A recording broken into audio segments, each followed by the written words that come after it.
Welcome to our weekly nature note here for the Woodlands. If you've been spending any time in your backyard lately, you've probably noticed something different. Today we're diving into a fascinating story that's playing out right on our fences and patios, a tale of two lizards. Right? It's the question I hear all the time. And you know what? You're not imagining things. There has been a huge shift in the lizard population around here, and we are going to get to the bottom of it.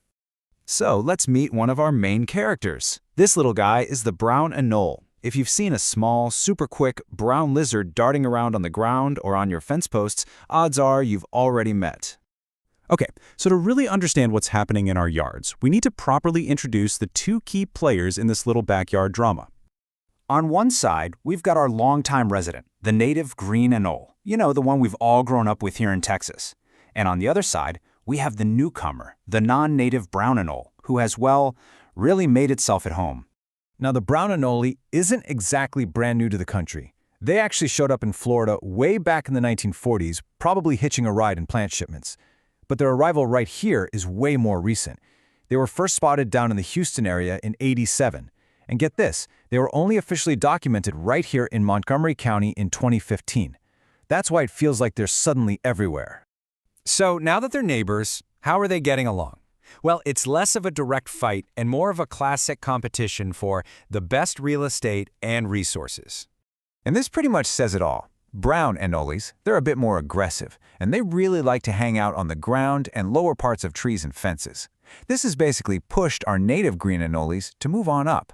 You could almost say they're moving to a penthouse apartment to get away from their noisy downstairs neighbors. And this is where it gets really cool. This is just how incredible nature is.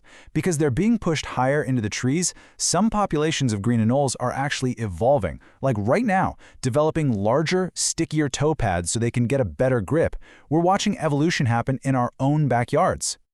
Okay, so you want to be a backyard detective and figure out who's who, right? It's actually easier than you think, but there's one big curveball you got to know about first. Yep, they absolutely can. And that is where almost all of the confusion comes from. Just because you see a brown lizard, it does not automatically mean it's a brown anole. So how in the world do you tell them apart? It all comes down to these amazing little cells called chromatophores. Green anoles have them, and it allows them to shift from that bright, beautiful green to a dull brown if they're cold or stressed or even just trying to look tough. So a brown-colored green anole might just be having a bad day.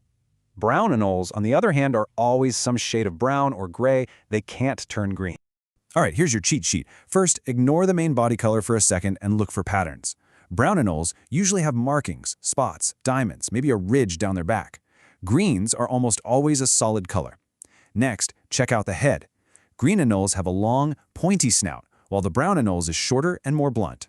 Here's a dead giveaway. The lips on a green anole are always white. And if you're lucky enough to see a male show off his throat fan, that's called a dewlap, they're completely different colors.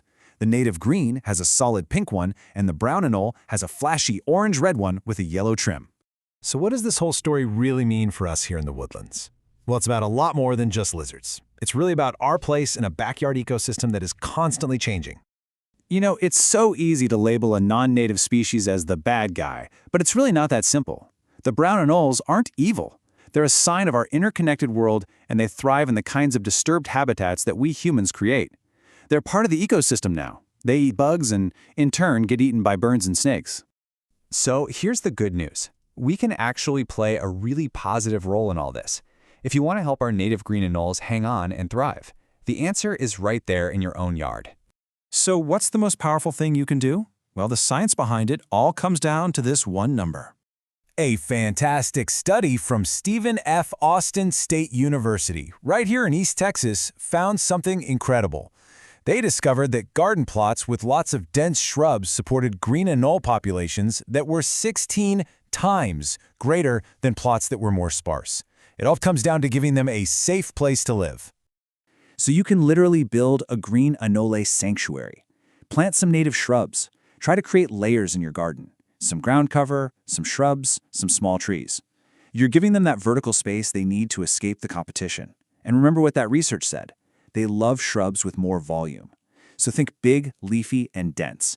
That's what gives them the space they need to hunt, hide, and do their thing. The story of these two lizards is just the perfect reminder that the nature in our own neighborhoods is not some static picture in a book. It's alive, it's breathing, and it's constantly changing. So my challenge to you is to keep your eyes open. What other amazing stories are unfolding just beyond your doorstep?